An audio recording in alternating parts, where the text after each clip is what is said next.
City of Canby, good evening. Thank you for joining us for our scheduled meeting of May 8th, our Planning Commission session, regular session. We'll get started with the Pledge of Allegiance. Please rise.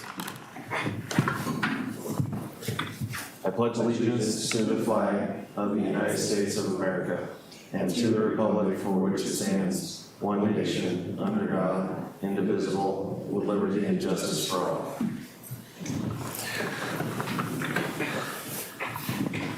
Thank you.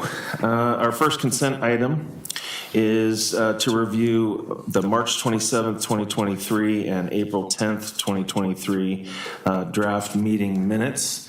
We'll take a roll call vote, or actually we'll need to entertain a motion to approve both sets of minutes as written. Do I have a motion? I move to approve the minutes as submitted. And a second? I second. Very good.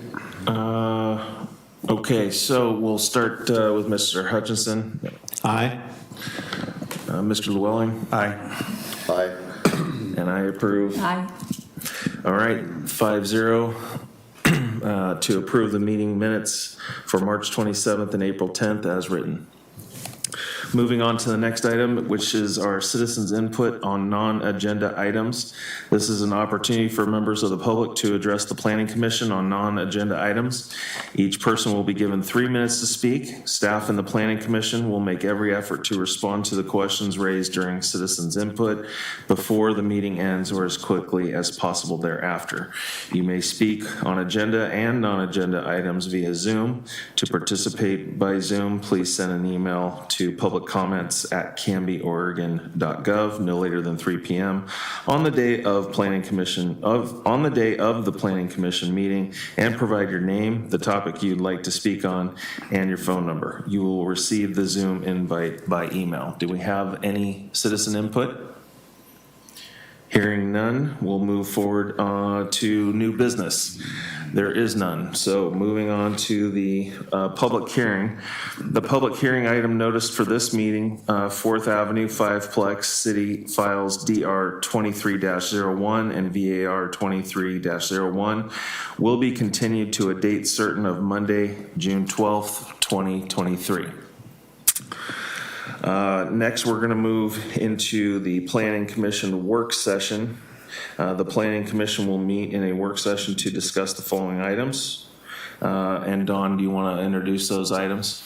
Yeah, absolutely. Thank you, Chair Ellis and Commissioners. I wanted to do some brief introductions and to briefly introduce the topic that we've been speaking about for a few meetings. Dowell is the firm, DOWL is the firm that the city has hired to help us through this process. And the focus really, again, is on efficiency measures, which are 3 of those, which I'll go into a little more detail with, but cottage developments, planned unit developments, and mixed use residential commercial along 99E. I've got Reed Stapleton here from Dowell next to me, and Kenny Worth from Dowell, and also Matt Robinson from Dowell as well here. And so they're helping us through this process. And Lainey, could you please advance the slide? So I'm going to go through kind of broad brush, and really we're going to drill into. So we're going to just give us one moment here. We'll try to get it on the screen so you guys don't have to tweak your necks.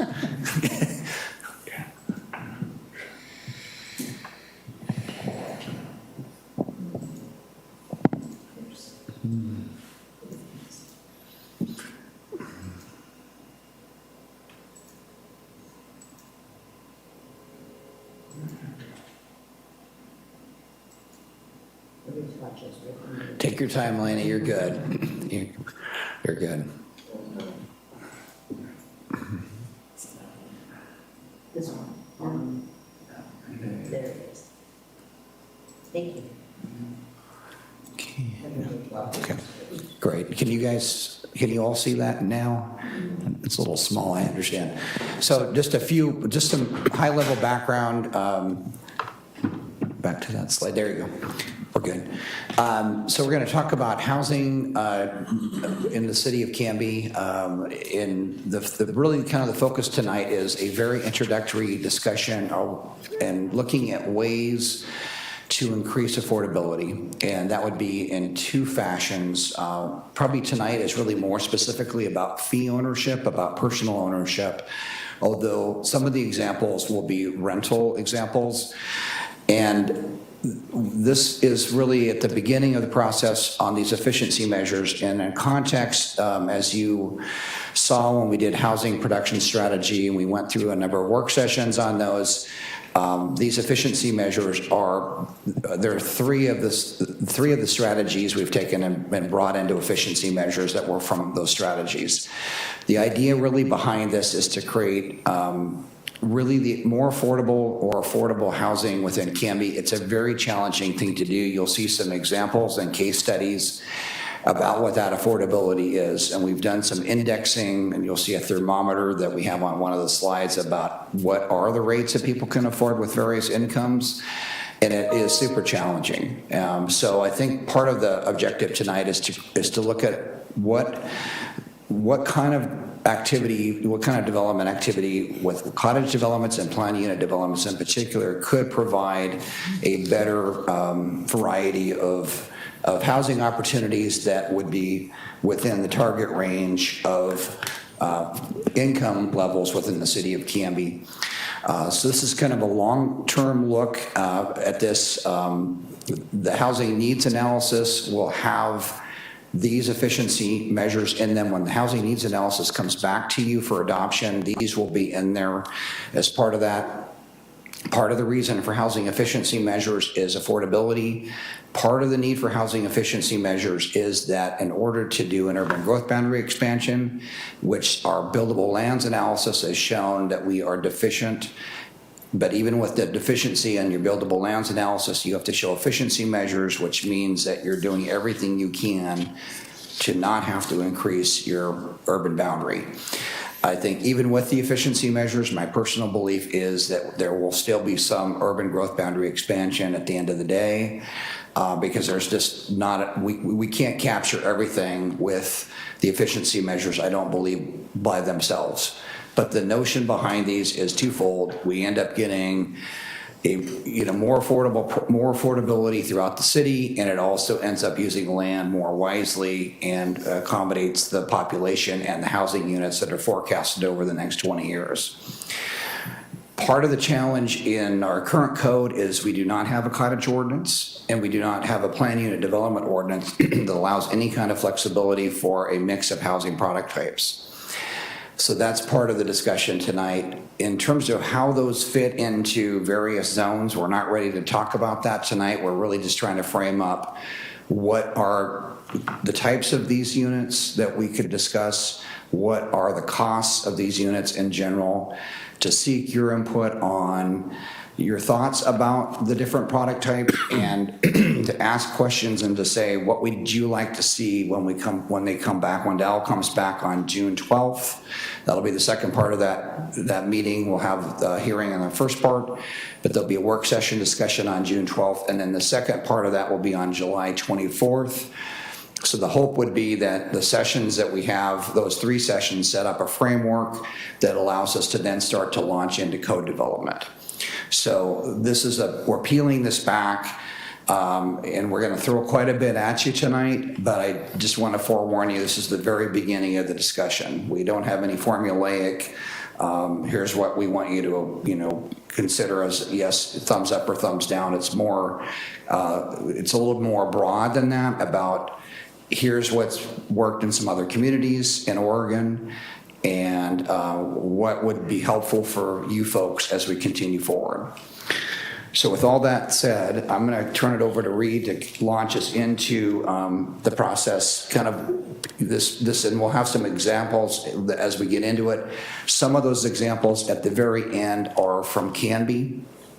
They're townhomes that, and again, the context here is really our focus. We're trying to look at different product types, but for example, cottage developments, and just as a framework here, could end up being smaller lot, with small individual houses on smaller lots with commonalities of, trails or open space, or they could be smaller houses with smaller lots and attached product as well. So both detached and attached. Planned unit developments are similar in that you probably are going to see more traditional lot sizes mixed in with attached product. You could have townhomes within a planned unit development. You currently cannot do that in our code. It's basically you get to vary your lot sizes, but they're all single-family detached homes. So part of the reason we're showing these product types is not to dive into the multifamily discussion necessarily, but to consider how those products could mix together better in a planned subdivision.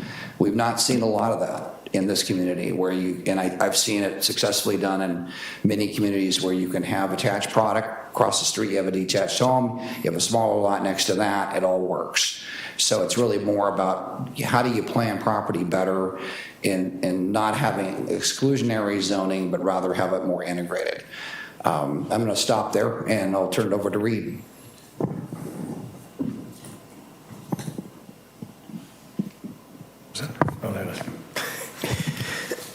Good evening, Commissioners. My name is Reed Stapleton. I'm with Dow, a land use planner with Dow, and it's a pleasure to be here tonight. This is an exciting project.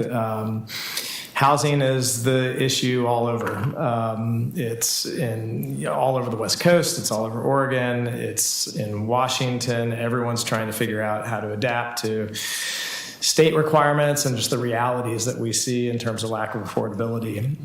So it's a good process the city's going through. It's I think regardless of these requirements that are coming from the state, I think it's the right thing to do to look at ways to make housing more affordable, to try to limit barriers to housing. So I think it's a very worthwhile task that the city's heading down here. I'm joined tonight with Matt Robinson and Kenny Worth from my team, and I will quickly admit that they are the brain trust here. I'm the messenger, so I may defer to them as questions come up because they've been doing a lot of the research here and have some of the deeper background than I might have at my fingertips. But what we're going to do is talk a little bit just about House Bill 2003 that sort of set the stage for these housing efficiency measures. Talk a little bit about why we're doing these issues, why we're looking at these issues. In particular, as Don mentioned, the likelihood of an urban growth boundary change in the future, and making sure that there have been earnest attempts to adjust the code as need be to accommodate more of these missing middle housing types. So with that, I'll launch into it, and then a little bit after the House Bill 2003 discussion, we have a series of project examples that we wanted to share with you guys and begin to get feedback from you about what you like, what you don't like, so that we can start to conceptualize where and how these product types might fit into the current zoning framework of the city, to get our juices flowing a little bit here as far as what changes might we want to start to consider.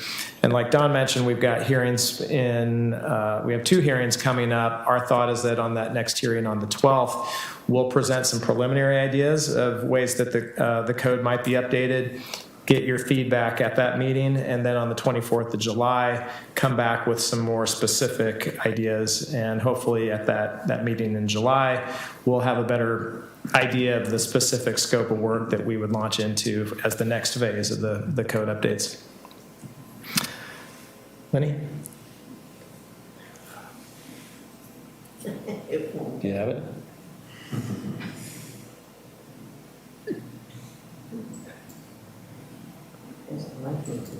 It's asleep. Awesome. There we go.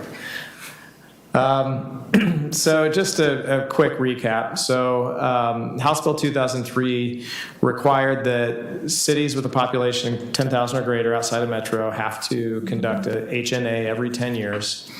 and have to adopt a housing production strategy within a year of that H&A. We know that in Canby's case, you guys are embarking on this as a combined effort, and so we're tracking that, and that will kind of set the stage for the work that we're looking at doing as far as code updates. The March 2023 draft of the housing production strategy begins to call for actions to promote the development of identified housing needs, which is really in that kind of missing middle area. Next slide, please.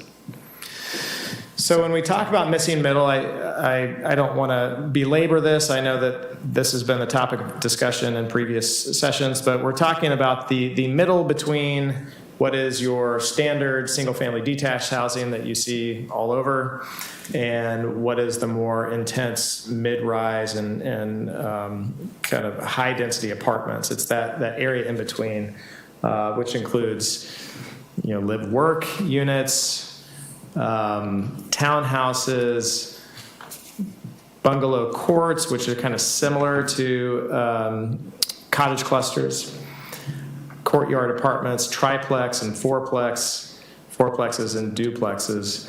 And, they don't specifically call out cottage clusters, but I think the intention with this slide is really kind of in that bungalow court is where you see that with cottage clusters being detached single-family units that are clustered together. Often it's in a sort of tenants in common scenario where they're essentially condominiums within the site, and that the open area is maintained by an association that is maintained by where fees are paid by the owners and maintained by the association. Next slide, please. So what are the constraints to missing middle housing? DLCD conducted a survey in 2022 that went out to local government staff, for-profit developers, nonprofit housing developers, and the key responses that seemed to come up over and over were land availability, construction costs, and regulations were most commonly cited as the biggest constraints to allowing missing middle housing. So when you look at that again, the key issues here at play in Canby are that land availability issue, which is kind of where we see the trajectory of this going. But then more immediately, the regulations and the local regulations that we feel are going to probably need to see some tweaks here and there to better accommodate missing middle. Oops. Yeah, no, that's perfect. I was just going to ask. You read my mind.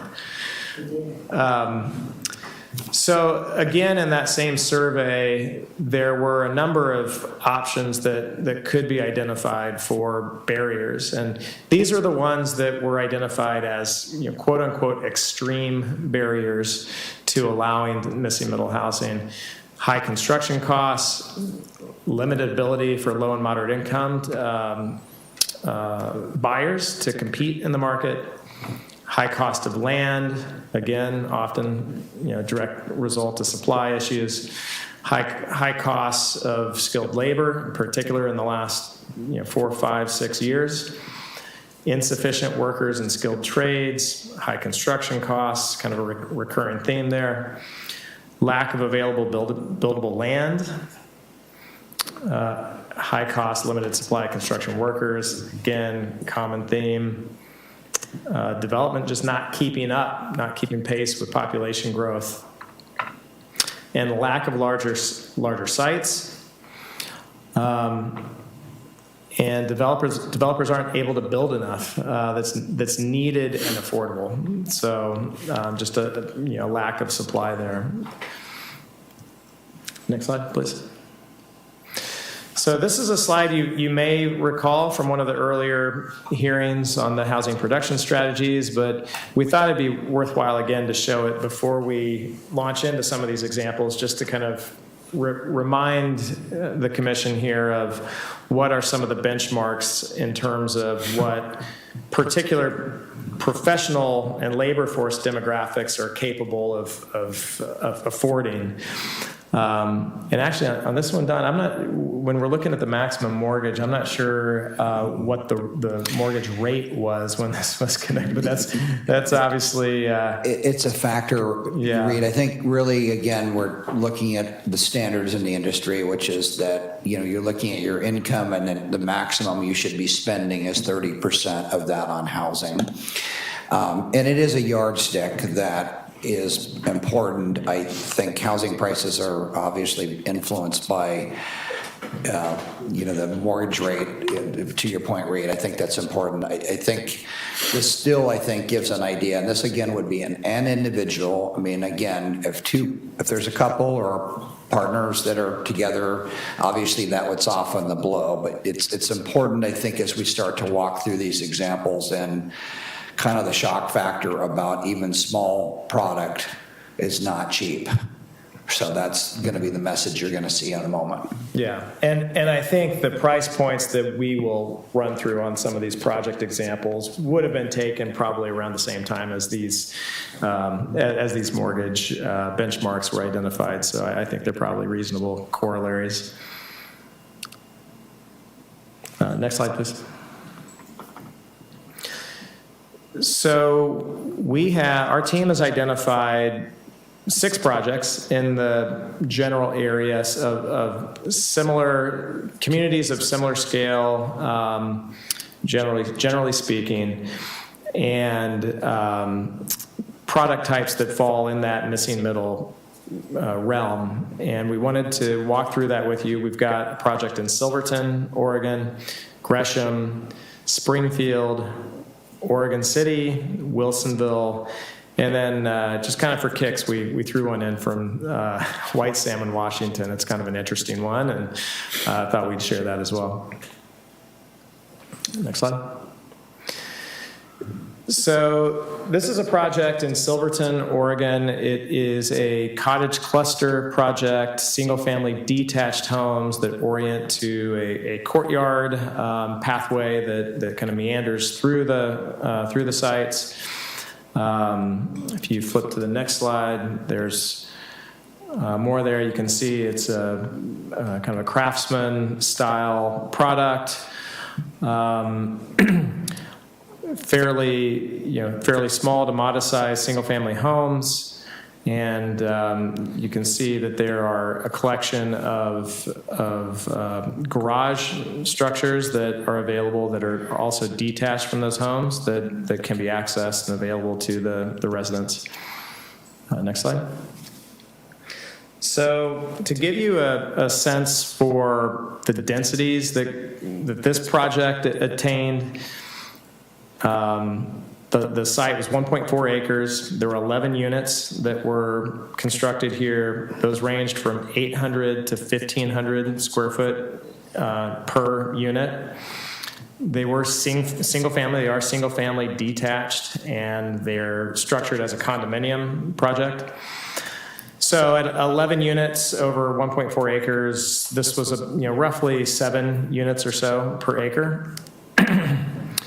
The sales price on this, from the data that we've been able to pull, the sales prices were between $300,000 and $500,000 for those. Wow. So yeah.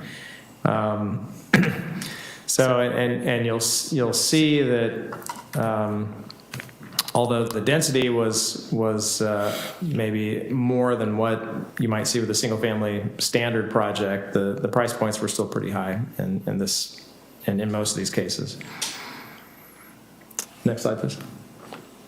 So this is a project in Gresham. It was done by a developer, Creations Northwest, who our firm has actually done some work with, so we're familiar with the developer.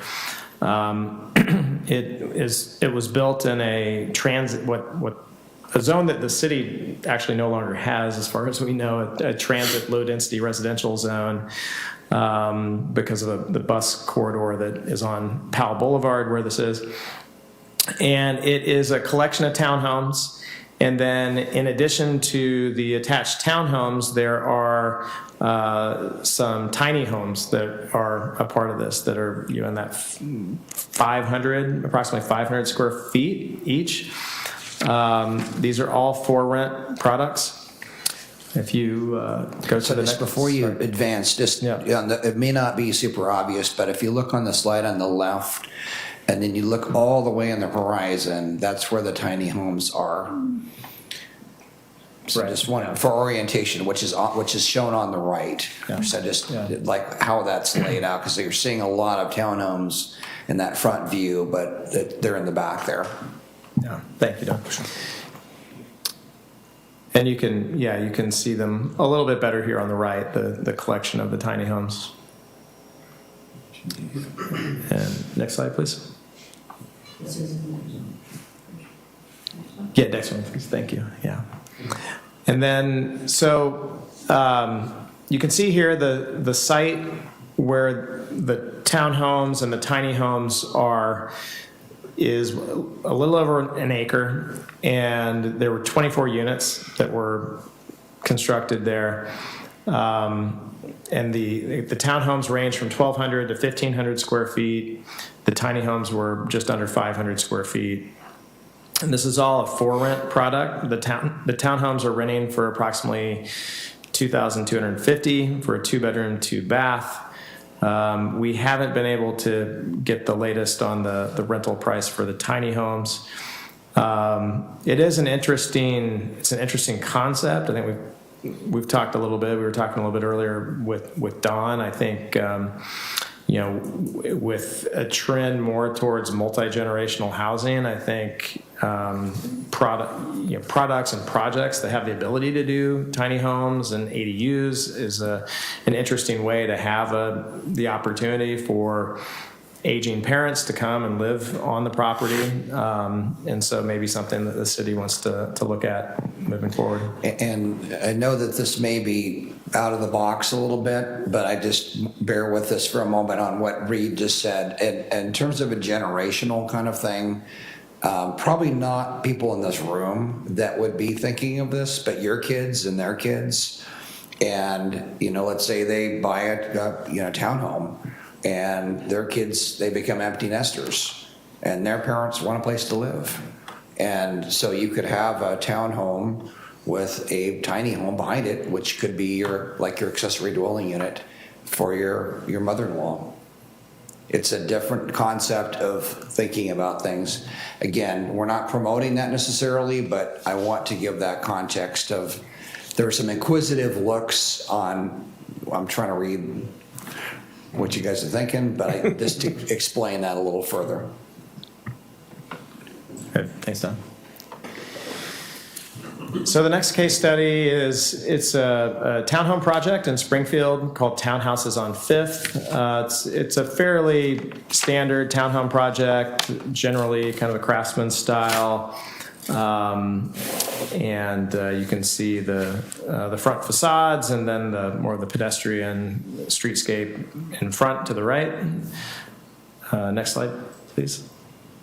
And again, just more images of the project. Next slide, please, Lenny.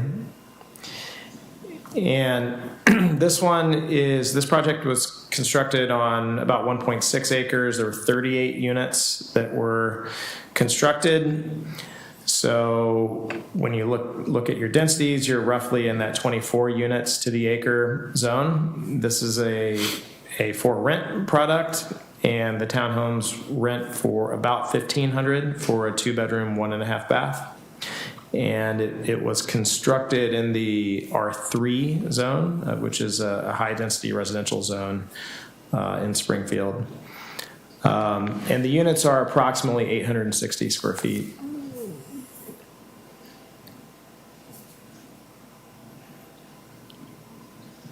Next slide, please. So this is kind of an interesting one. This is a cottage cluster project in Oregon City, and it's on a site that's about a half acre. It's a collection of different single-family detached homes of varying scale, and we'll get into the specifics on the next slide. You can see it under construction here. Next slide, please. So the data points on this are, it was just under a half acre, and they were able to construct 7 single-family detached units on a half acre, so pretty substantial density for that amount of land. There were 2 two-story 800 square foot units, 3 one-story 600 square foot units, smaller units, and then 2 two-story 1,100 square foot units. The sales price, this was a for sale product. I believe in the condo arrangement, or is that what you guys understand as well? Yeah, that this is also essentially a condominiumized single-family detached project with price points between about 460,000 square feet, or $450,000 and about 530,000, ranging between obviously the smaller 600 square foot units and the larger ones. So, the price point on this being obviously pretty high for that size of project. I think probably location had a lot to do with that, and I think the finishes on these units were pretty high end.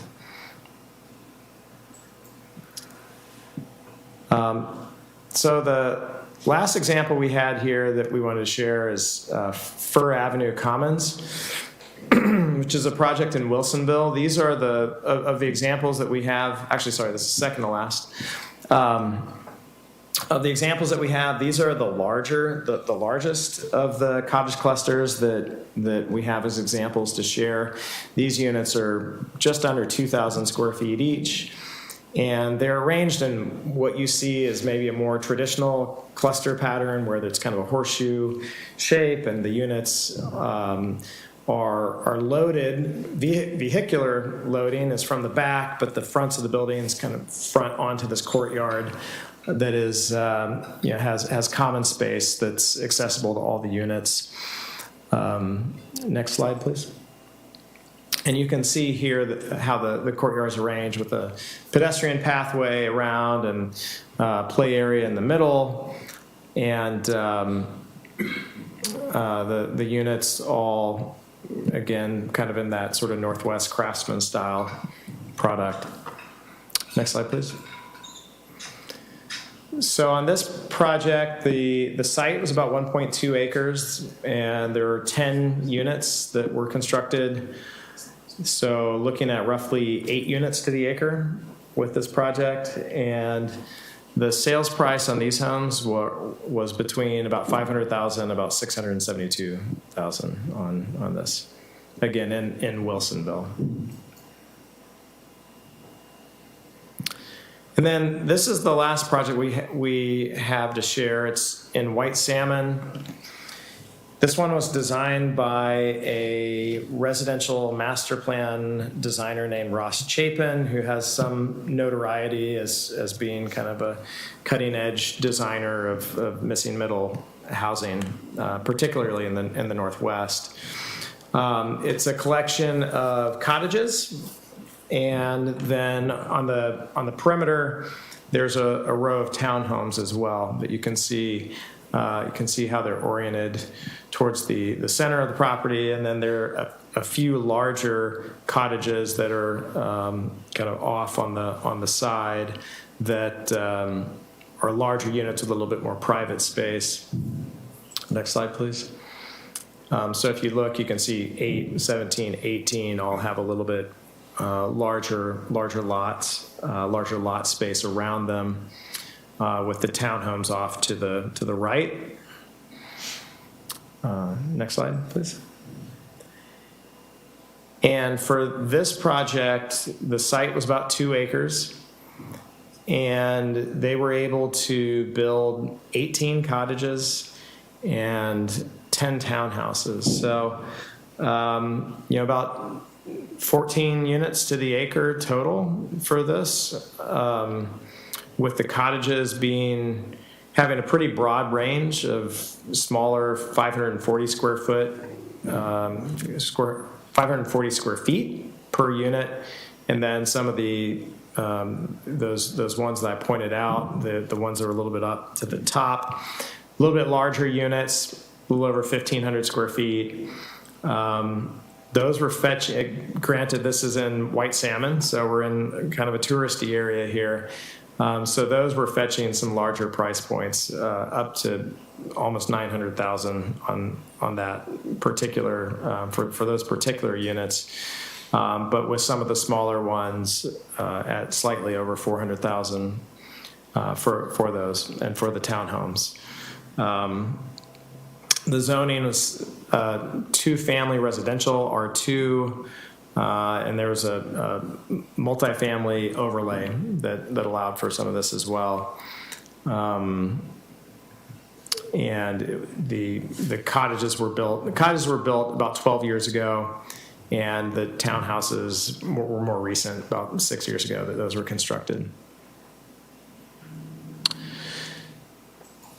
So those are some examples from around Oregon, and in working with Ryan and Don, we wanted to point out some product types in the city that you guys are probably very familiar with, but just to identify that there are some products within the city that do qualify within this missing middle context, and we wanted to point that out. And I think from there, Don wanted to share kind of what the next steps are, and then keep it open for Q&A. On the local examples, we don't have all the breakdowns on price point, but I did want to share with you what I do know. The Redwood Landing, which is up on the upper left corner, and this was probably 8 or 9 months ago, they were targeting $430,000 for their townhomes. That may have gone up.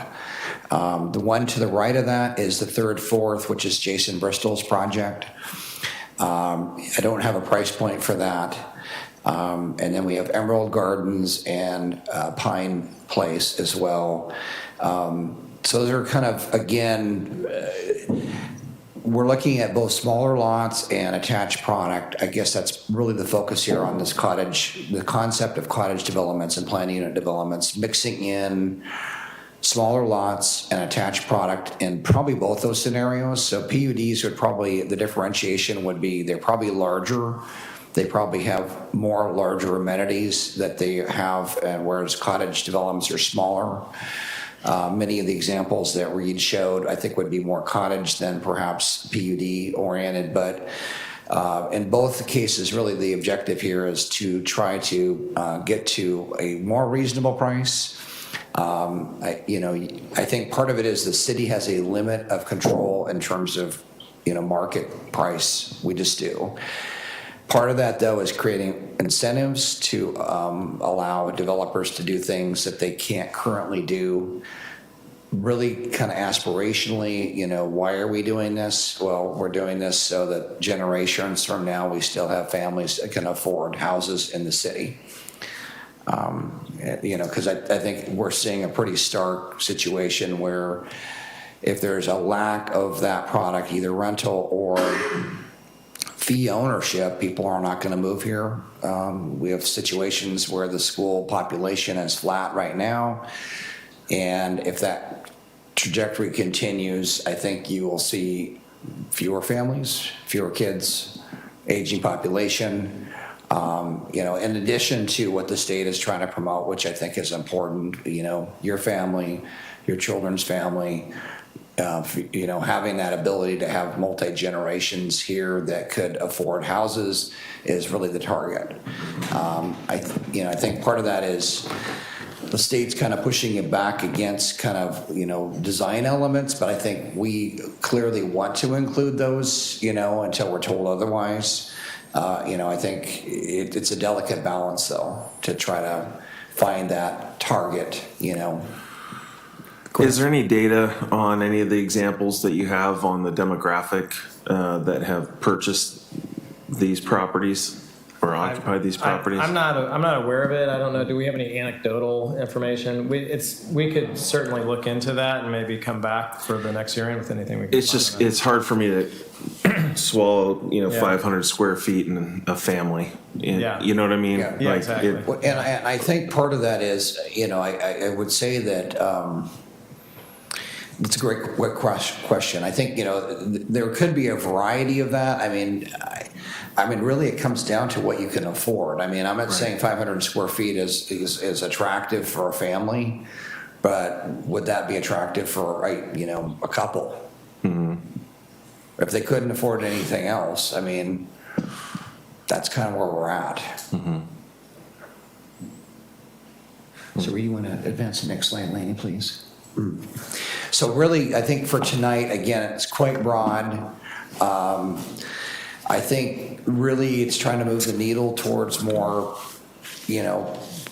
housing types that we could have variety here in the city. And we'd really like your input on what you like, what you disliked, what your thoughts are on this. I think part of that is it's important to have a broad long-term vision, which is what we're doing for the comprehensive plan, which is looking at 20 years. What does this community look like? Who's going to live here?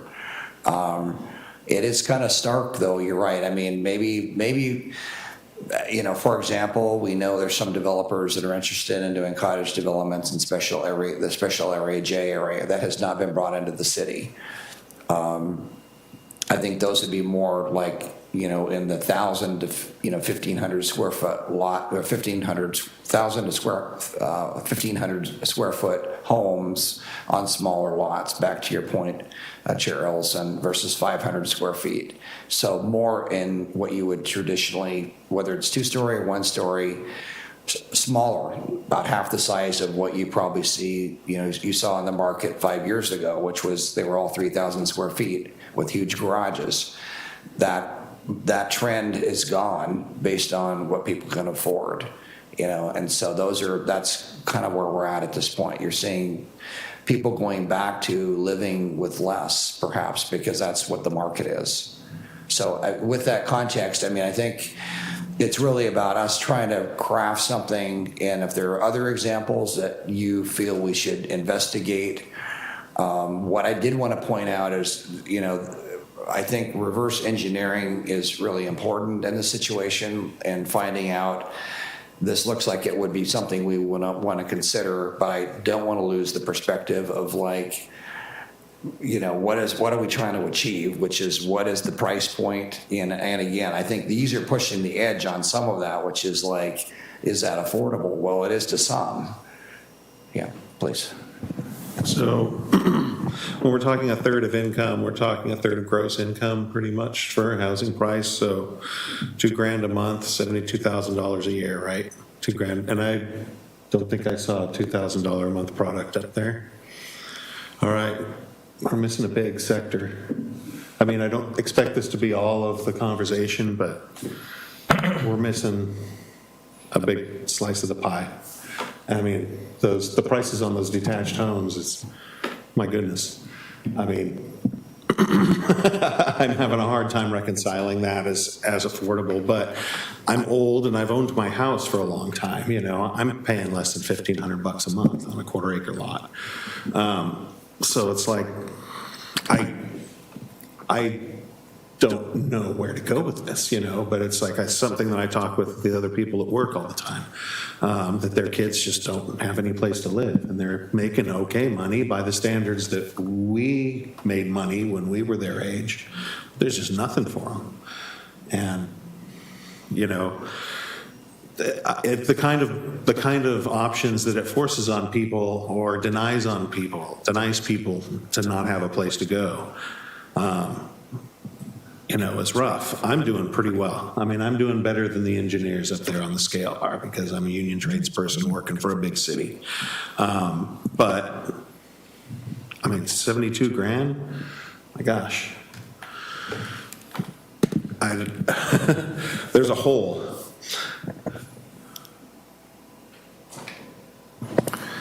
It screams to me, we're going to have to go the rental community route. because I don't know. I mean, 2/3 of that chart can't afford most of the product that we're seeing, at least with the inflation rates where they are, the interest rates where they are, and the price, retail price of the home. And I think really, I mean, these efficiency measures, what we really, to be honest, I mean, it's a combination, as these examples show, but I think in my mind, the cottage and the PUD piece is having the ownership is, I would like us to strive aspirationally for that, with possible rentals in those as well, but I'm not suggesting that. I mean, yes, we do need more multifamily, absolutely, and rental, but I mean, just everything in our society is a lot better if we have more people owning homes. It just is. It's kind of the backbone of our country, to be honest with you. I mean, so it's like how that works. People borrow and then they buy other things, and that's how things are done. I mean, and so I think the goal would be to try to really make that target. And like I said, there are developers that are wanting to do this kind of product, and they see that with fee ownership. They may not be interested. Some of them may be interested in attached and detached, but I would say anything that moves the needle towards providing more affordable ownership. You know, this is, again, the expectation is we're not going to solve this in 2 years. You know, this is going to be, but can we chip away at it to make it better so that it's easier for people with various incomes to afford things? And back to the point about, you know, what it was like when you started. I mean, the multiplier, I just look back at the first house that we bought and what my wife and I were making, and like now I look at that multiplier and it's like times 4 or 5 from what it was. I mean, that's what we're dealing with. And so that's kind of part of that equation here, is that it's just a much bigger lift to buy the house compared to your income. Yeah. So this just puts, to me, it just puts more pressure on this town getting its head around a good quality industrial park, not fight this. We want the Columbia Distributings with the corporate jobs.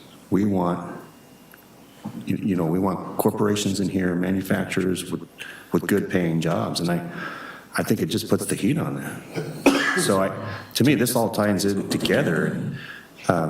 That outreach committee or what, some marketing and getting this town, I mean, the growth happened. The growth is here. So let's stop fighting it. I mean, that's got to be the message. So let's plan it. And we need better quality jobs here. It's pretty clear. These prices are I have crazy. some questions. Yes, please. How is it decided if there's like a cottage cluster? How is it decided if they become condos or townhouses? Well, the cottage cluster those are typically single-family detached. So like the last example, it was a cottage cluster, and then there were townhomes kind of adjacent to it.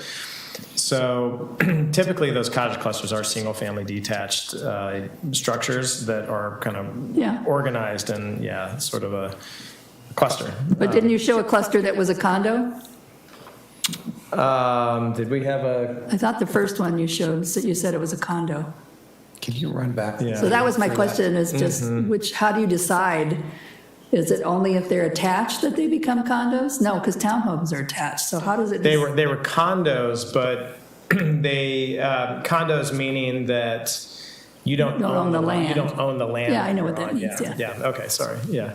But, Townhomes like an architectural style. So it's just the shape of the condo in this town. but in a condo, you don't own the land. That's right. But in a townhome, you do. Yeah.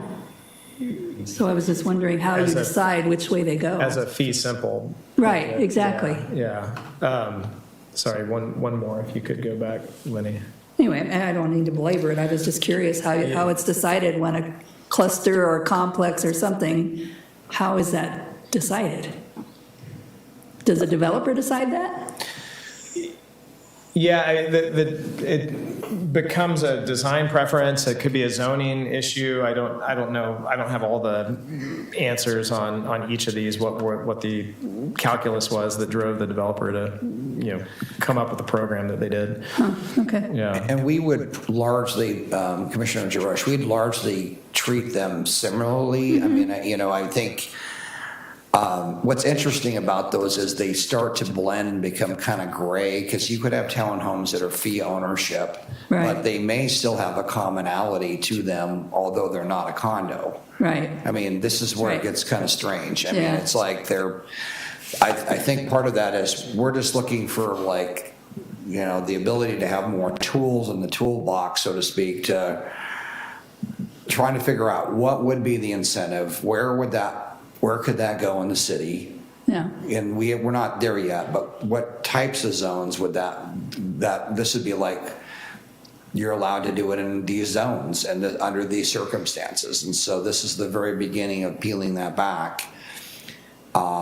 And saying, yeah, this could be, and it's really more of a planned community in some ways. I mean, all of Yes, these are planned right, communities, right. whether it's 2 acres or 10 acres, Right. it's a planned community of some sort, which I think is kind of what we want as well, as something that actually people want to live there. They're thinking about that perhaps more than, the individual lots and how many can we jam into like a subdivision. I mean, it feels more intentional to me, these examples that have been shown.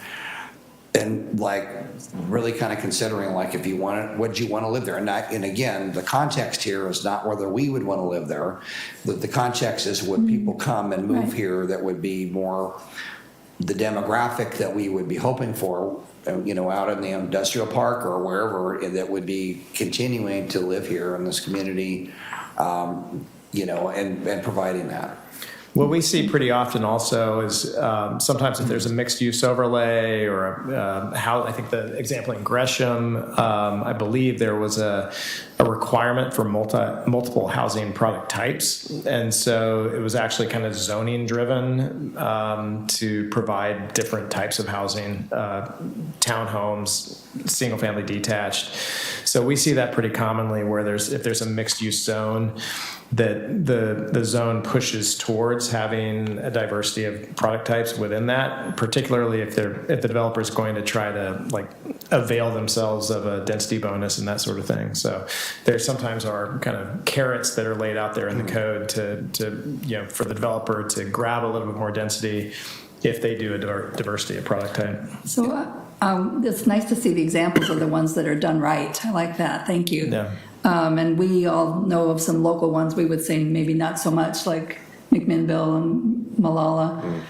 Are there any other cities that you would say didn't quite get it right? That didn't get it Did right. not get it right? About Newburgh. Those are done right.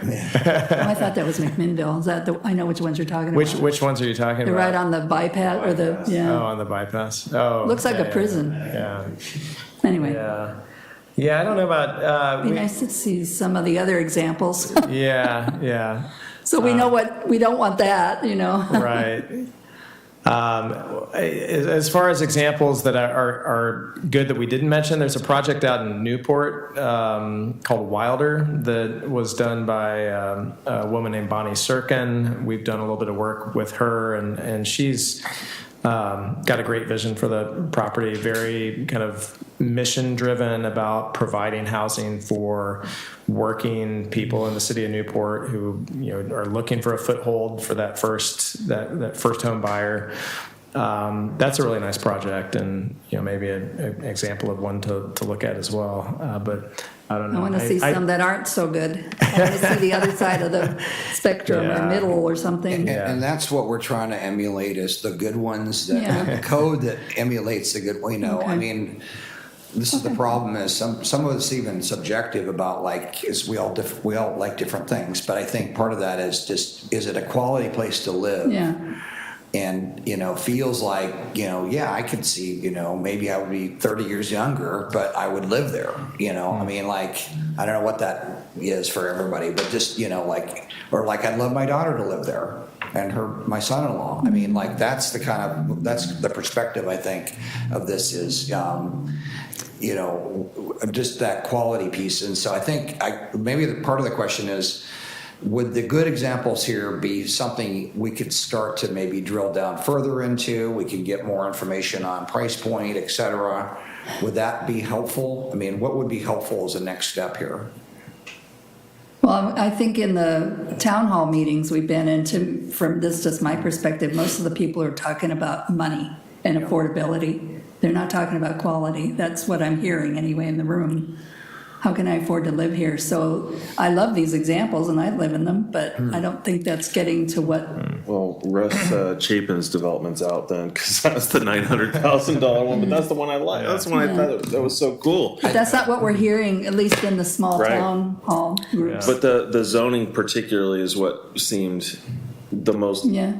accommodating for what we're trying to accomplish. It seemed like the R2 with the multifamily overlay is kind of like Well, and that's the stage that needs to be set. And I it sounds like. think that to your question, and I'd like to get more information on this potential development that in that special area. I don't have the details, so we didn't show it, but like, if they're willing to share that, what would their price point, what does that start to look like? I mean, we have more, I think we can provide the commission with more information. I do think there's a range of cost here as well that, I mean, I really feel like if we can get closer to the mark of what, I mean, there's not an exact number that we need to hit here. Otherwise, we, you know, I mean, it may not be possible to hit the mark, to be honest with you, but how can we get closer to that thermometer about what people can afford? I mean, I think that's success. Where we're at now is not success. If we continue the trend with no changes in our code, this place will be, the city will be completely unaffordable, and it already probably is. And so, you know, that's where you have a problem. So and there'll be other things that we will cover. I think what we're trying to do is peel back, not bite off everything at once, but look at cottages developments, planned unit developments, and then we'll talk a little bit more about, you know, residential along 99E. There's a whole series of other things that we'll be talking with you about as well later, but these are kind of the efficiency pieces that we're initially targeting, and I think it can move the needle towards more of the affordable range. You know, is it going to be precise in terms of getting there?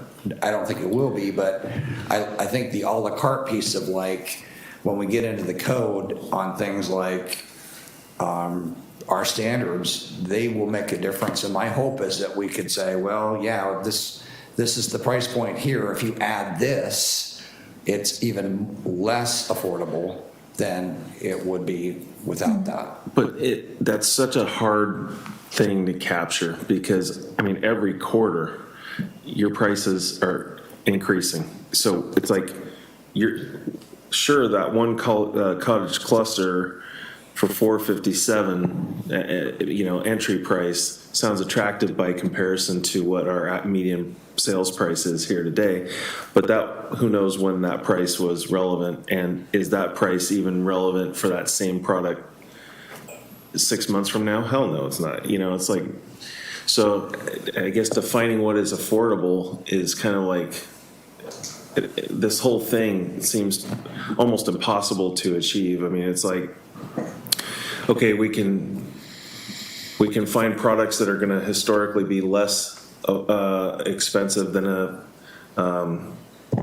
third of an acre lot or a 10,000 square foot lot, single detached family home, sure, but they're still going to be, by that metric that we saw, you know, way outpriced by the income. So it's like, what are we doing here? You know, it just doesn't make sense to me because the market's going to keep increasing. The housing, it may not be like crazy like we saw over the last 10 years. It may slow a little bit, but it's still going to increase. And so it feels like we're just chasing the price. 5 of those 12 reasons for pricing being what it was given are labor related. A lot of them. 47's falling here this week, I believe. And so there's going to be different levels of labor that's going to be available again, but it's not going to change things much. I mean, I saw the downturn in my home's value in this it was like 2 months and then it's back up again, you know? That's the Oregon pattern, is that we just kind of hold steady when everyone else is sinking and then things start going on the rise again. The labor problem isn't going to be fixed anytime soon. I mean, that's almost a generational problem.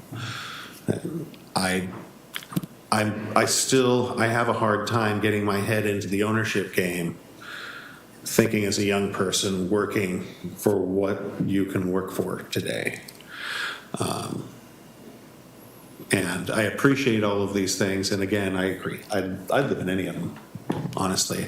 Happy to retire in any of those tiny houses that I saw there. And I might be able to afford it, but my daughter's not going anywhere near those for a long time. I saw an interesting example in Boise recently, which is growing by leaps and bounds. And they have some cottage clusters that are 55 plus, and they're adjacent to a large development, a housing development. And what they've done in a number of areas where they share a property boundary, the houses in the housing development are on that one street are restricted to single level. So they don't have this looming two-story looking over the cottage cluster, and they've done that in several developments. I thought that was well done. But you know, now that I've sat in this chair, I'm saying to my friend, how did they get that? How did they manage that? You know, that's not a zoning thing. I mean, I don't know, like some kind of agreement with the developer, but I thought it was nice touch, you know.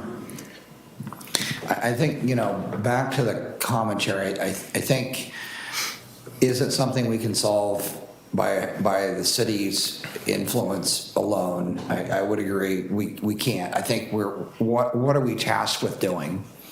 And going back to our grants for housing needs and housing production strategy, and every city in the state of Oregon needs to do this. And so we were fortunate to get grants to do that. But really, all cities are struggling with the same thing. And again, I get the fluctuation, the price point, but the difference is, you know, the opposite end is true too, where, you know, not planning anything or changing anything, you're gonna be like, well, you can't afford $1 million home. I mean, that's kind of where we're going. I mean, that's for the existing stock of homes that are, you know, a $500,000 home is a modest home in today's market. That was not always the case. So, I mean, I think you're probably looking more like that. Well, clearly somebody can't afford $1 million home if they're starting out, you know, and so hopefully, you know, maybe there's a couple that goes together and they share their wages. Our generations are unique in creativity. You might have people on your block that have 5 people living in a home that decide to buy a house together. I think we need to think out of the box here. I think we need to not worry so much about solving it, but giving options to create the opportunity. We have folks on our street that I think that's kind of the situation. It's younger folks and they're all there together, and I believe they bought the home and they're like living together. It's a large house. As this population, as our aging population, you know, diminishes, we'll have other challenges as well. What happens to the big homes that are there that are in stock? We don't know what that answer is. But I think part of this is trying to come back with more information.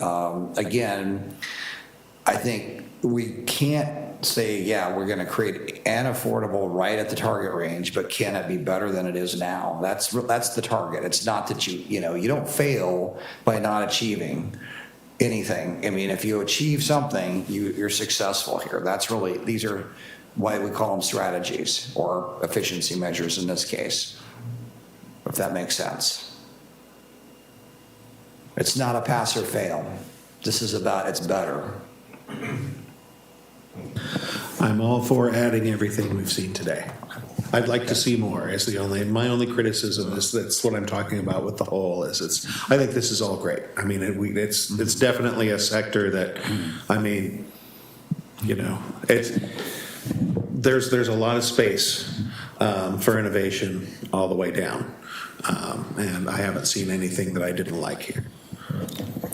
I'm curious if the Brain Trust is going to speak at all on this, if they have any comments, as you refer to them. It jumps out to you guys. I think you covered a lot of what I was thinking. But, I guess Yeah. I'd say it's, it's important to, one of the issues that came up with the DLCD surveys is having codes that allow you to have flexibility in what you can build and just kind of removing those barriers. So, we work with a lot of developers who are constantly wanting to do different things on sites and put more density in or rearrange things that the code doesn't allow to more efficiently use the site, and they just can't do it because the code doesn't allow it. So I think that's one of the goals that we're trying to do here is to make the code more flexible to build more types of housing and have different dwelling types on the site. So I think that's an important goal here. If you make it easier to build housing, it's going to help. And in your opinion, what is the most flexible code that you've seen that allows for that? Actually, we've been doing a lot of work in Bend, Oregon lately, and they have a lot of kind of avenues to deviate from the code and kind of do things in a way that a developer wants while still hitting minimum densities. And we've seen some really well done and creative projects that have a variety of housing types in Bend. So I think Bend has a lot of similar issues that are going around the state where they need more housing than they're building. But I think Bend is making a lot of progress in bringing larger projects online that are really putting a lot of different housing types and different cost and price points in the same project. So I think Bend has a lot of good ideas to look at. I'm sure we'll look at going forward. And not that you're super, young, but you're definitely younger than us. Are these issues hitting you personally in a way that lands like, or what is your barrier or the barriers you guys experienced with housing, if you don't mind sharing? I don't know if you want to. It's expensive. We both live in Southeast Portland, and housing is expensive. I guess I'll share it. So I live with a roommate. I live in a 700 square foot duplex that's $2,400 a month. Housing is really expensive. If you go into suburbs, and it really doesn't get much cheaper. You're just paying more to keep it in. So Yeah. it's expensive. I'm sure Kenny has similar. Yeah, I'm married. I live in a 800-ish thousand square foot duplex. It's like 1920, so over 100 years old. It's 1700. So I kind of have a really good situation. I was gonna say, you got to steal. Made friends with the management team. My landlord, they're just like a husband and wife team. They're really great, and their goal is to keep rentals as low as possible. I think for their own reasons, allows them to keep tenants, and so there's kind of anecdotally that's been interesting. Having a landlord like that who prioritizes that over profits and stuff. So yeah, I'm kind of lucky, but yeah. I think one of the things that we see that becomes really challenging is when codes are so prescriptive.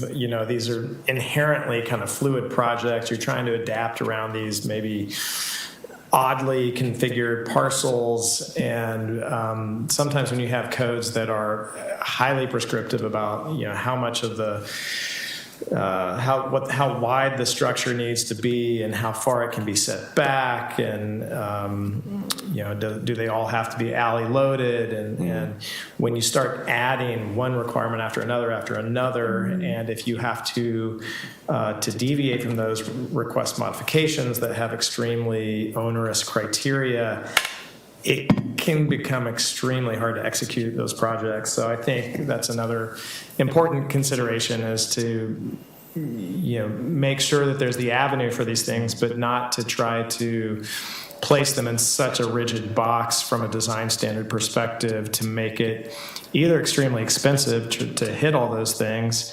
or just so onerous that people might just throw their hands up and be like, I'm just going to go a conventional route here. And do you hear that often from, I'm assuming, from the builders? It's just they throw their hands up and say, screw this, I'm moving on? That project we looked at in Gresham, we did a project for them actually around the corner, also in Gresham, and it was a postage stamp site. It was probably like maybe an acre, and they wanted to build. I guess it was there was going to be 6 attached townhomes on it, and 2 duplexes, and then another single cottage. So about, I think it was 11 total units. And Gresham, they have a pretty challenging design review process, and you know, they get really granular, you know, like the type of materials you can use on front door, like how many siding materials, you know, you have to have a variety of materials. It gets very challenging, and they got the project approved, but it's just, you know, it ended up being too expensive that they're not moving forward, and that's 11 units lost that aren't getting built. Sure. Because it's just too challenging to make it pencil. So yeah, it happens, unfortunately happens a lot. Design is important, but it's important to ultimately actually get to the point where you build the house. Yeah. Thank you. So bringing back, sorry, Commissioner Aylward, please. This is a very interesting discussion. I think one of the big things none of these work in Canby is because our dirt's too expensive. The dirt is just expensive. It is. And getting the streets and the utilities to it and everything else is just too much. So are we ever going to achieve this? I don't think so. You know, the whole thing with changing our codes and being more flexible, I'm all for that. You bring me a contractor that wants to build, I don't know, Dr. Zeus houses. It doesn't really make any difference, but we have to maintain the ability to sit here and look at him and say, you know, Craig cites the ones there in Newburgh. They're ugly. And as far as I'm concerned, I don't want to see anything like that in Canby. We do a little bit of infill with the very similar buildings already that we've done. I'm not really sure that's so. When we say we want a flexible code, that's kind of a double-edged sword. I mean, we want to be flexible, we want to make things affordable, but we want our community to look nice too, and that's what we're tasked to do. So we have that. I have to think about, you know, we didn't mention it here because it's older. These were all newer, but one of the hottest markets right now in the area is Woodburn Estates. And that was built, you know, people are screaming to get in there because they're smaller houses. They can afford them. They're not that expensive. I think you could go to Woodburn Estates now and buy a 800, 900 square foot house for probably $300,000 or even under in some cases. Might need some remodeling because it was built in 1960, but hey, you know, a little sweat equity in it, gets you into it, you can afford it, you pay cash for it, sell your $600,000 house in Canby and buy that. So you know, and an awful lot of this, we're kind of creating some Woodburn Estates. The problem with this is that we're paying so much for it on the front end. And so then it doesn't work, even if it is 30 years down, because that overhead just keeps there. And I've said this before in meetings, I think we really, really need to look at our infill. And Dawn, I know you're sitting there thinking he's going to say it, but I'm there. The utilities are there, the streets are there. If we could do an assessment of the infill areas that we have here in Canby, I think that you can start meeting those price points. You know, the 800 square foot house on a small lot, and you could actually get it done. It would look right. We could adjust our code so that it could be done, and we wouldn't have to chew up so much of our farmland and expand our UGBs and so on. You know, eventually that's going to happen. But I think that right now, the way prices are and everything else, that's going to be the price point. It's going to be, we've got young people that want to live closer to downtown, where the restaurants are at, where the shopping is at. Those places, guys sitting right here, if they could buy an 800 square foot house in a town like Canby that they could walk to dinner. They don't eat; they eat out all the time, and they could walk to the laundromat. They could take care of that stuff. Those places are going to sell, and I think that they're going to sell at a price point where they'll be affordable. And I think that's, I just can't see the things that we've shown here tonight. You're just not going to do it in Canby and have it be affordable. It's just not. So I guess I go back to what do we already have? We've got a lot of those developments. We've got the Honda pits down here are very similar to some of these that were shown, but they're selling in the $400,000 to $500,000 range. So I don't know. I don't know. This is all good stuff, and like I say, I'm willing to move from center on some of these codes and whatnot, but we're starting down a really slippery slope of. I almost would think that the builder would need to bring us the project, and we would need to look at the code and fit the code. Of course, the problem with that is you set precedents, and that again is another slippery slope. So, I'm willing to be flexible as a commissioner and looking at approving these things and making these happen, because we've got to get. And the other thing too is we didn't mention is the smaller homes and whatnot. Hopefully, we get young professionals in those kind of things. They get married, they move up to something just a little bit bigger, and that they're not staying in that small situation. This is supposed to be, then when you get to be my age, then you start looking to downsize and going back down to the other. So it's that up and down thing, and we need to be cognizant of that in the different things that we strive to do in our community. So I was just in Tillamook. Tillamook had the hotel that we were at had an RV park that was right behind the hotel that we were at, and the guy said that it took him forever to get it through, but he had it full of tiny houses. And what was really interesting was the people that were renting those were traveling professionals, like traveling nurses, traveling medical people, and whatnot. There was, I don't know, there was a dozen of those little tiny homes there. They were built by Palm Harbor Freight, or not Palm Harbor Freight, but Palm Harbor Homes, I think it's in Silverton. And they brought them in, set them up, put the pads in there, but they're all rented, 100% rented, but they're all traveling professionals that are working in that area. So there's a whole segment of people that we haven't really even talked about. They would not be Canby residents per se, but they're supporting the industrial base that we hopefully will develop here, and they tend to move on. So there's a whole bunch of different people out there that we could have this, but I don't see what was shown us tonight as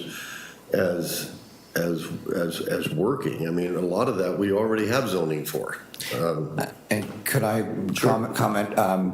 I think, what I would like to suggest, and the infill piece, this is not the first time you mentioned that. So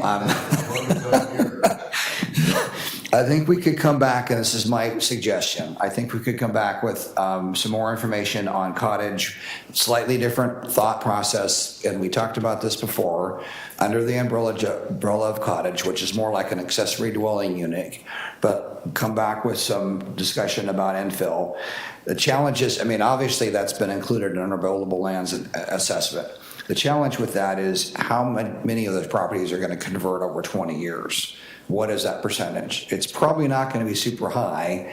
Just on my personal experience doing this for more than 30 years, infill is something you can assume is going to convert, but it takes a lot to do that. But I think it's worth the effort to start to look at those parameters on infill. So acknowledge that. Let me just say one thing, though. These young people that are wanting to buy the houses, I'll use my kids for example, okay? Married, got 3 little boys.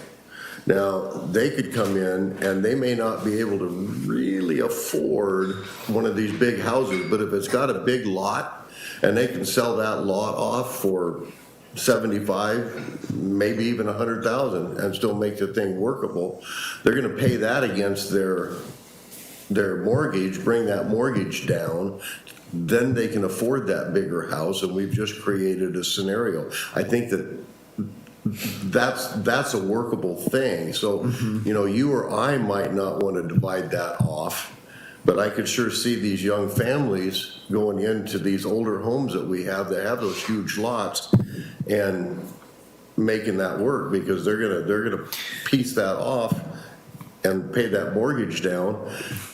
And then as a city, we've created something of an infill. And we are seeing some of that, but just to recognize that House Bill 2001 already substantially allows that situation. But we haven't seen much of that. I mean, in the last 2 years, we probably have less than a handful of examples of folks that have done that, and probably in the 2 to 3 category. I mean, Banks are really slow to provide products for this kind of renovation, but they're starting to clue in. Yeah. There's a lot of money to be made there, but it's Yeah. just not traditional bank territory, and they don't like to do anything that smacks of bridge loans or anything like that. But it's like the equation of what your property values do. As long as you've got a good contractor, it's becoming more common. I would expect to see it more. So why don't we examine that? I'd like to bring that back. We can go in and drill that down. And on scenario planning, to your point, I would like to be a little contrarian, because we do have a developer that is interested in doing detached cottage developments as their main product, a large home builder, and that is what their target is. So they obviously see something that you folks are not seeing, and that's because they want to do that. We do not have a vehicle to do that in this community. So we are in some ways missing that boat by, if we don't decide to do this, we are missing the boat on that. And you see some of our older homes that still have the mother-in-law cottages that are on that property, and it makes me smile, because we're kind of coming back full circle again to, and you know, you take ourselves, you know, we have a parent that's aging. If we can have them in a tiny house, that there again, we've offered a product that could work. And once that parent has gone on, then they could rent it or sell it or do whatever. But I think we could be creative in that area. And I think we will look at that in light of House Bill 2001, our current ADU ordinance, and see, is there some piece that we can incentivize and talk about what that might look like. And we can absolutely bring that back. I'd also like to bring back the detached cottage developments, smaller lots, because we, like I said, we have developers right now that want to do that. I would also like to suggest under plan unit developments that we bring you back examples of how those have mixed well in a nice way in other communities where you have a mixture of housing types, detached, and you have townhomes in those same subdivisions that still are compatible, that don't destroy the neighborhood, which is what I'm hearing.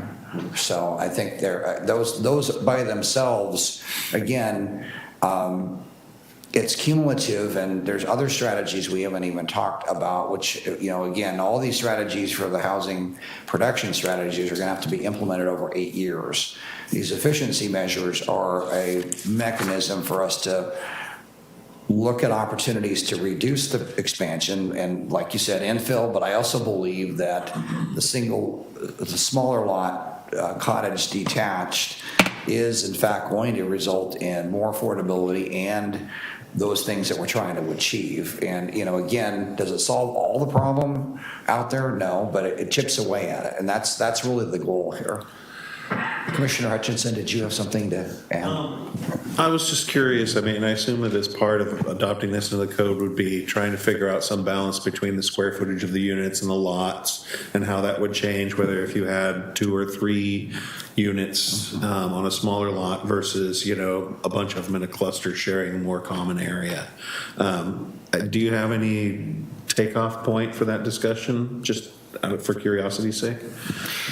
I think it's a great question. Reed, any thoughts? I think we'd have to look at densities. I think for the examples that we looked at, generally the land area to the building footprint ratio was about a third footprint to the 2/3 land area. So I think we could look at similarities and other examples to make sure that when we're looking at densities and units per acre that are allowed, that we're not necessarily opening it up to things that become out of scale with the neighborhood and out of scale with what's intended. What would Redwood, those near the train tracks, are those townhomes? What are those considered? The Redwood, of the new ones, those are townhomes. Yeah. And those are the ones that, again, this is probably, I'm just guessing, it might be longer than that. 8 or 9 months ago, they were talking about those being in the $430,000 range. Again, not inexpensive, but a lot less than like an $800,000 or $900,000 home. Like half as much. Yeah, personally, it'd be nice to see something nicer, like dance. I don't know if it's possible, but I would never live there. They're just not that charming in my mind. But I guess I'd like to see something a little different to reach that price point. What the challenge, I think, is that's perhaps a little different than maybe what I guess that's really more of a traditional development perhaps versus something that is a PUD or cottage, which has the commonalities of open space.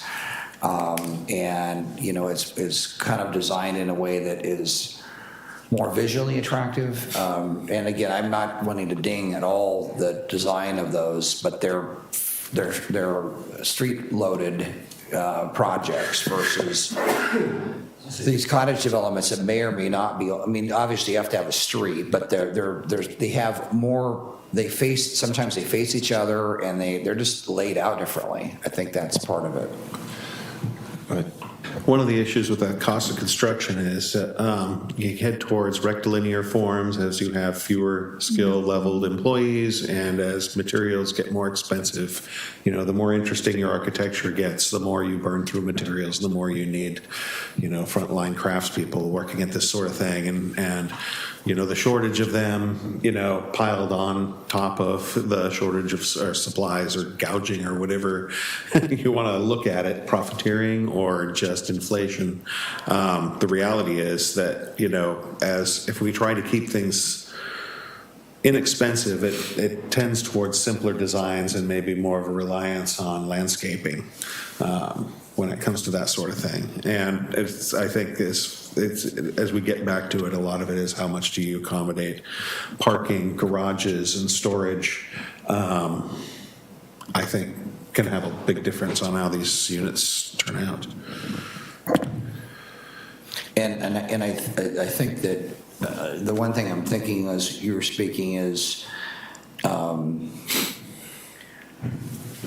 again, I think part of the challenge here is the state is trying to push that direction as well towards more simple standards and not complex standards. But I mean, and the carrot and the stick here is I think until we're told to do otherwise, I think, if we have a cottage development or PUD, I think, we will be looking at standards that will be, hopefully consistent with the state standards. I mean, again, it's a balance. I mean, there's some legislation right now that's coming through that we may not have as much latitude on that, but I think that that's a tricky thing. I mean, I think design is a tricky thing on what we can require and what we can't require. I think for sure that it feels like, at least from the examples we were shown tonight, the quality of development was improved by the fact they were going through some special process. That's my belief. You can take it for what you think that is, but I think unless there's disagreement along those lines, I think the intention was that the quality, did you have any problems with those examples of the ones that were cottage developments?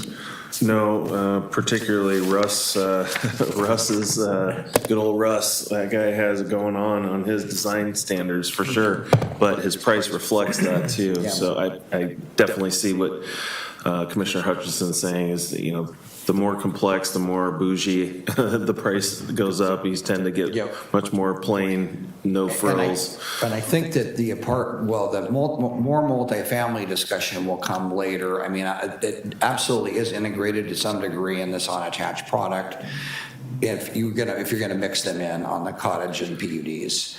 But I think there's also areas where you have standards for things that are not part of cottage or PUDs, that's another discussion perhaps on that might relate to the standard developments.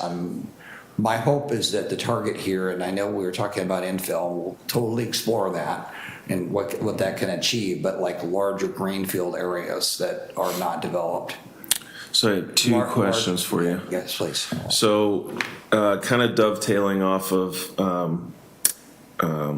Commissioner Ewert's comments about infill and the utilities already being there, is there a known percentage for new developments where the cost of utilities is representative of a certain percentage of every dollar that comes to market for a product to develop it? And not that I'm aware of. Okay. I mean, I think that's, it's an interesting question. I don't know if your folks at your construction industry have that. Yeah, level of detail. I mean, it's really difficult because obviously it depends on the scale of the project. And, Sure. What the level of, if there are offsite connection improvements or are there utilities essentially stubbed to the site itself. So I haven't seen any general rules of thumb on that. Okay. And I guess the only other caveat here is until interest rates decrease, those smaller products are going to be looked at more favorably. I mean, that's the plain truth of the matter. I mean, the developers would not be interested in doing cottage developments if there was not a market for them. I mean, that's my belief. I cannot believe that they would be promoting that. And I think there is a market consideration here on the fact that what we saw immediately when the interest rates went up was immediately rephasing of already approved subdivisions and a freeze of many of the lots in Canby on traditional detached single-family homes. Mm-hmm. So I think we need to trust the market here to some degree and the professionals that are in that market, that, if we give them the opportunity to, here's an option for you to do, and they're obviously interested. There's something that we don't know about that. So well, and that was going to be part two of my question, so to speak, is, and my lovely bride sometimes calls me Captain Obvious, but I'm sensing from you that what you really want from us is to develop a PUD ordinance, and you want a cottage develop ordinance out of this body. And so both, yes. Yes, and so I guess when your earlier question was, well, what would you guys like next? It's like, well, really, should we just start with that and start deliberating on what those ordinances are, and are we putting a motion up to? No, this is. I know this is a discussion only, but is that where we're headed? The feedback, yes, we are moving forward. We've decided these are our efficiency measures, we will never get through an expansion of our urban growth boundary. And again, we'll back to Commissioner Eward's question about the infill. Yes. Hold on here. Like, we will test that and figure out, can we eke out some more land? In my personal opinion, we're going to be at a place where we need to do an urban growth boundary expansion. We will never be able to accomplish that if we do not have efficiency measures by the Department of Land Conservation and Development. And I believe it's the right thing to do anyway. Regardless of that, whether we do an urban growth boundary expansion or not, why would we not try to create opportunities for more affordable housing in this community? I mean, I don't see any reason why we would not do that. Is there a way, and I'm new to this, so there's a way you can do these codes, part of when you have those codes out there, you send a message to the business community, to the developers, right?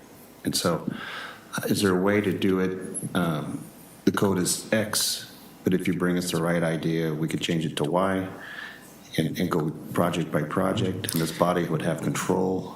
There's form-based codes that are, and this, I was thinking about that, it's a great question, and Reed was kind of alluding to that, about discretion. I've seen good and bad examples of form-based code where you kind of have a design body, and this would be the body to make those decisions. And the state is kind of pushing away from that, but that does give the latitude that I like what I see, and you create aspirational goals, and you perhaps even have a design book like the City of Portland does. I mean, again, I know folks don't like to compare to Portland, but they have a design section mainly for commercial, but they have a set of standards that you go through, and their objectives, and you have to measure up against those. And that's another way to go about this, as well as I would suggest a mixture, not 100% form-based design, but I think that there's some merits to that, which is not so much you shall do this, and that any deviation from that is a major variance, which our current code is pretty much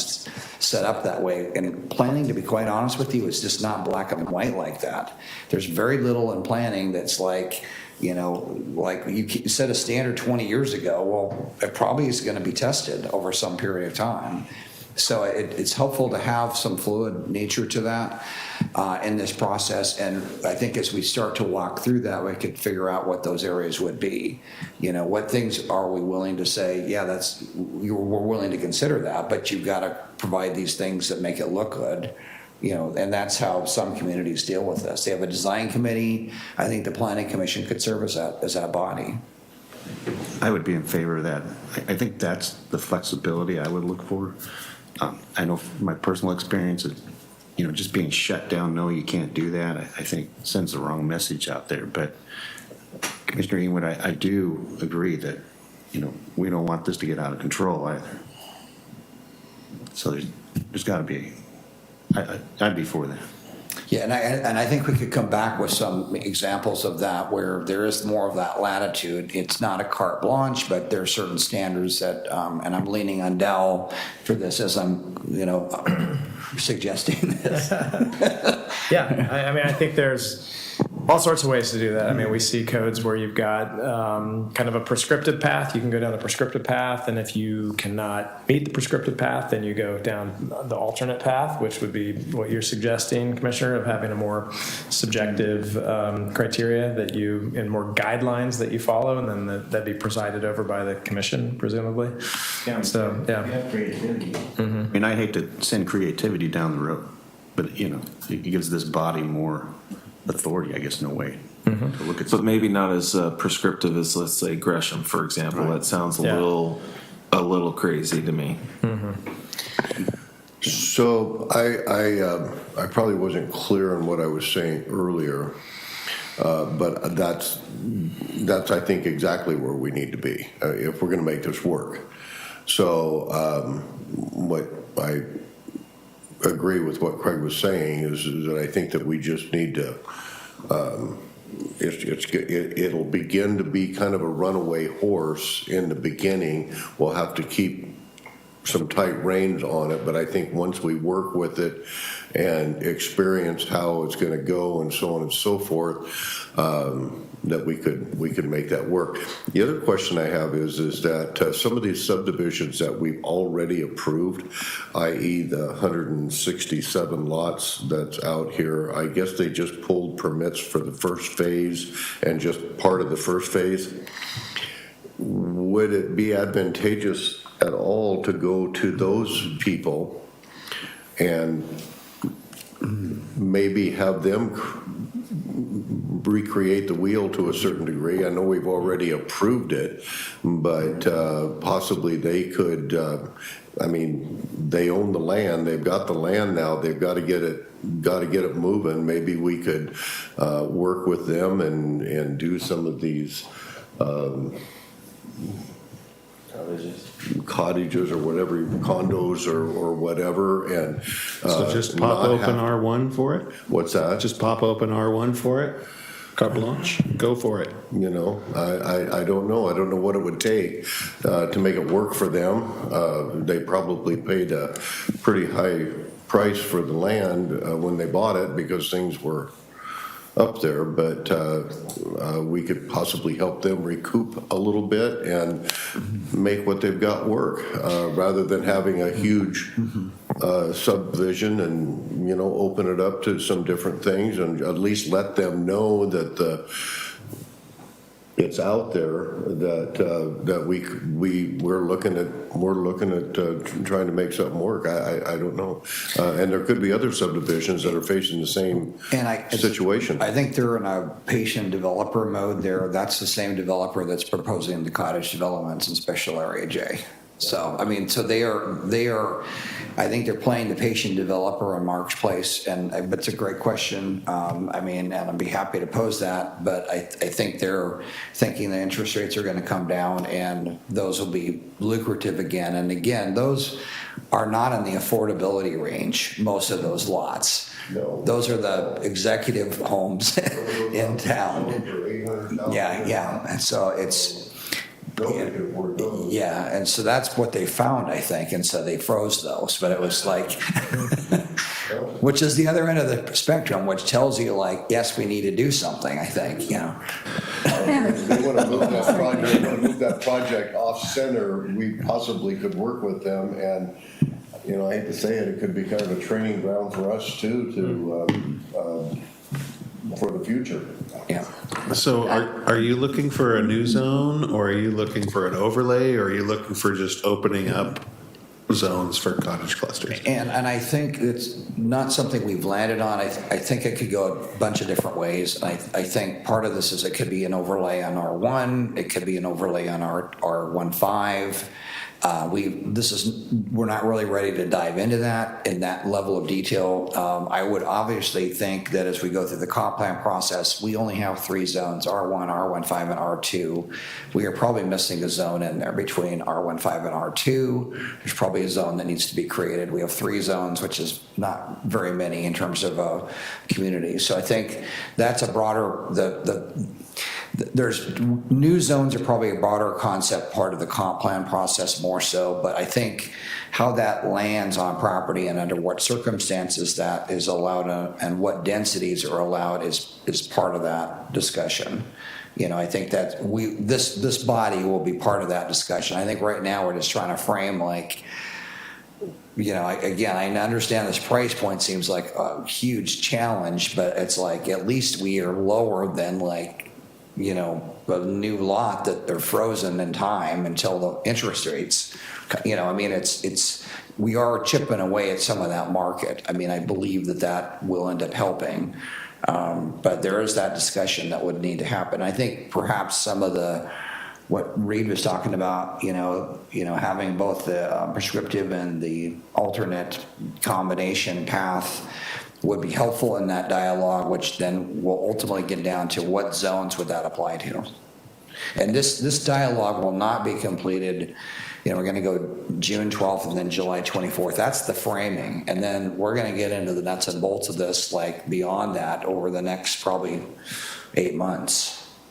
So this is, It would be interesting that if that developer out there with that 160 lot subdivision that we can't really do anything with, would maybe bring us something so we could at least kind of start looking at what something would look like. yeah, and that's what I'm suggesting, so that would be, I mean, I don't know how far down the tracks they are on this. They did start to provide some very generic stuff, but I mean, if they're willing, I would like that to be part of the scenario discussion as like, again, not to, and it needs to be more concept because I don't want to like ex parte everybody on this commission either, for future discussions. But I think we need to have some like concept, like this is a concept and like this would be like what it might look like, not like this is exactly what it'll look like, that we can't go down that path. I'm curious about some of the options outside the growth boundary, like out in farmland where I am. Subdivisions happen, small ones in the 70s. There'd be like a street with 20 homes, and they're all old ranch houses that are 3-bedroom and, God forbid, 1 bath. But I was talking to a realtor today, and the young people are just swarming those houses. They're in Oregon City too. You have streets here and there, big farm, and then just one street, and that's the lot where I am. Is there a possibility, because not all the farms are really big out there, some of them are subdivided 10 acres or 5 acres, but they're adjacent to these existing little street subdivision, sort of.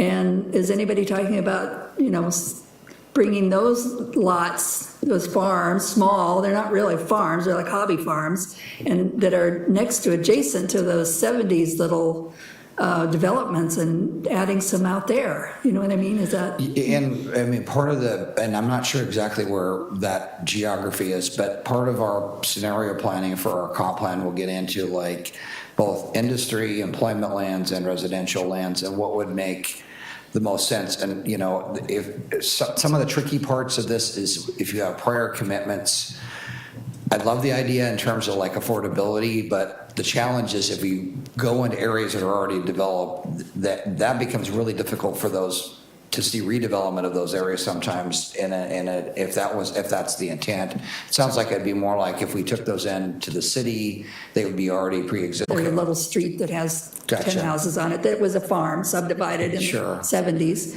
But if there's a farm adjacent to it that's small, can't that be another street? Because all the utilities and sure. everything are No, there. absolutely. But And it's if- 4 miles south of here, Well, so and how does there- that work? And I would say that would not be in play. I mean, I'm just going Oh, to be really? completely honest Okay. with you. Okay, no, that's what I wondered. I don't think we're going to cross any rivers. Again, I don't want to be Oh, quoted okay. on that, but Oh, like, interesting. that's probably not in the cards here. Okay, Well, and the thing, the reason that happened was in the 70s. sure, I know. They wanted to happen was in the 70s. Sure, I know. They wanted to stop urban sprawl, so they didn't allow that anymore. Right. And being the owner of a 25-acre farm that tried to do something like that, the state, if it's zoned EFU, it just ain't happening in Oregon.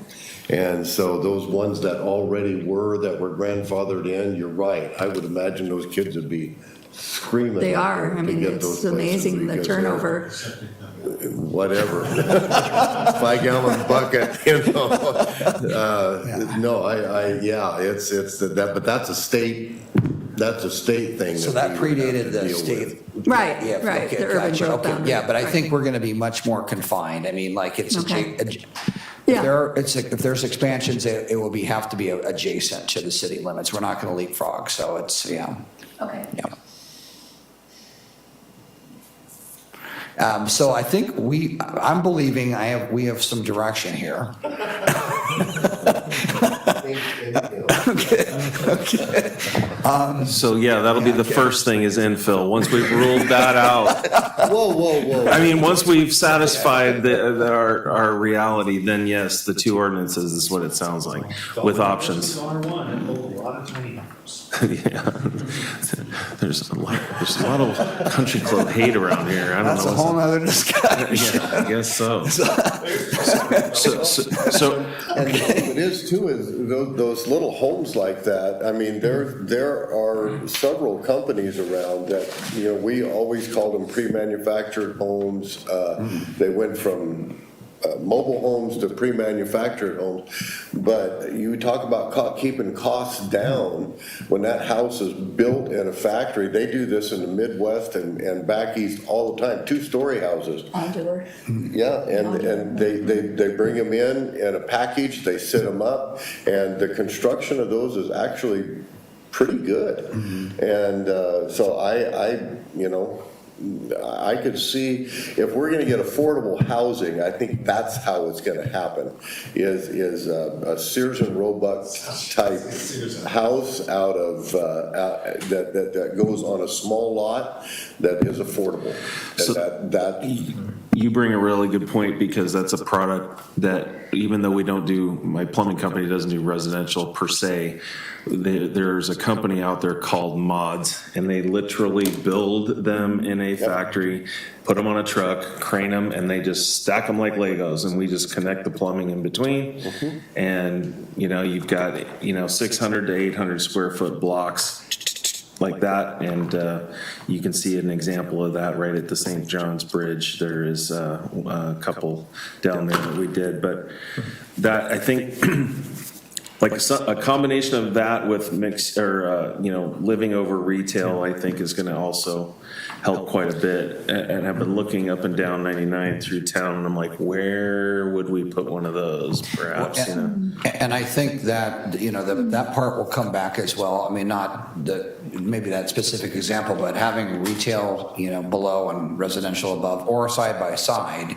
Currently on the south side of 99, that's not allowed. And again, this is a 20-year look. And although probably people are having a hard time understanding why would I want to live next to 99E, well, it changes over time. Many corridors change and become really cool places to live. It's hard to see that right now, but it could happen. I mean, and that's part of the, again, incentivification process of this as well. Again, focused on housing. This will be a bypass. Please, that would be amazing. Do you want to move on to items of interest? Yeah, or are we... absolutely. I think so. We'll take we'll take the input you received, or we received, and we'll come back on the 12th and continue the dialogue. It probably will be a shorter discussion because there'll be a hearing beforehand to not keep you here all night, and then we'll continue that on the July 24th.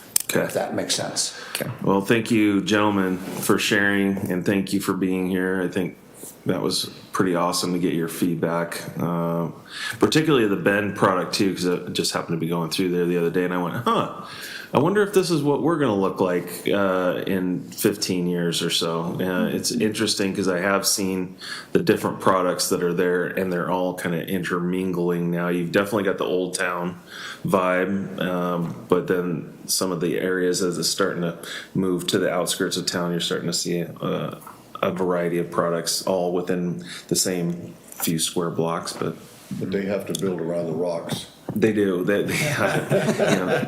would not want to dig there ever.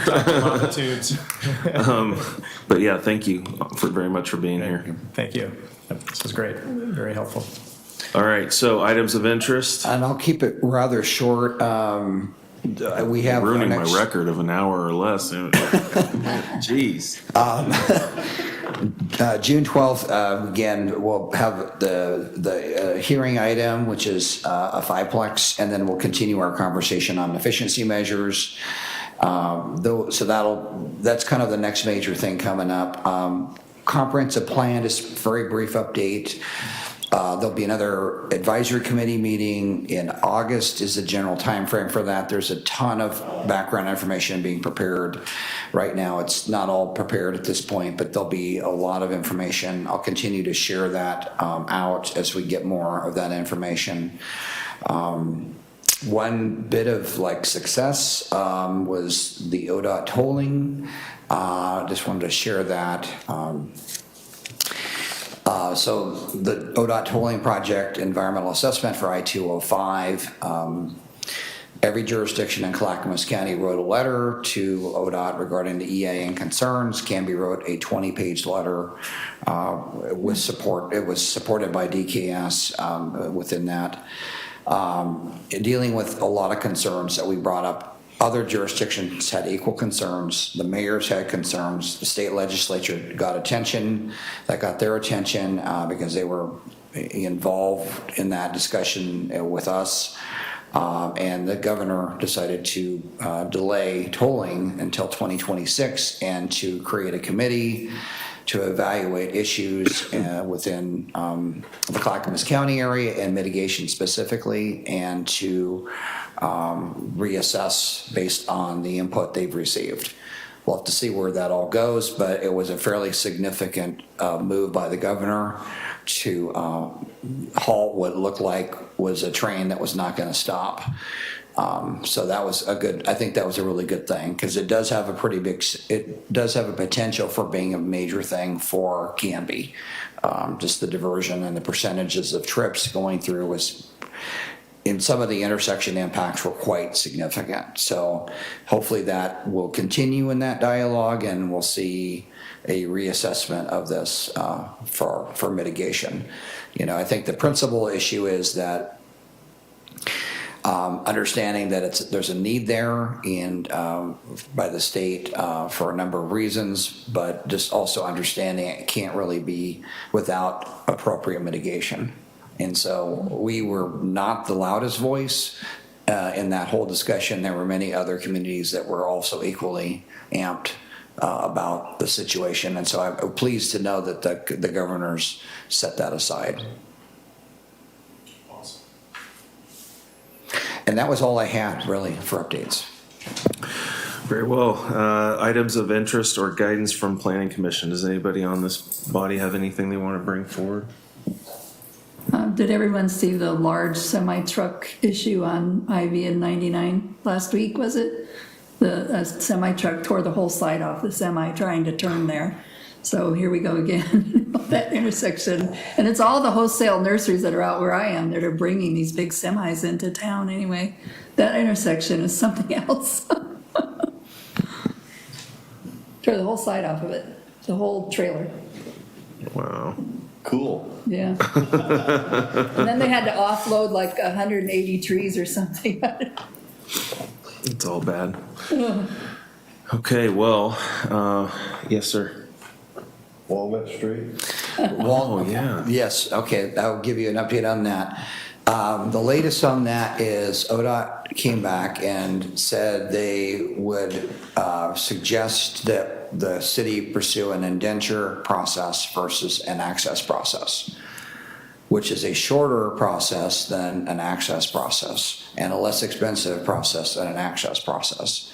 So paperwork is being prepared by DKS and Kern McLeod because they're leading this up, to assemble that, and there'll be a resubmittal back into ODOT.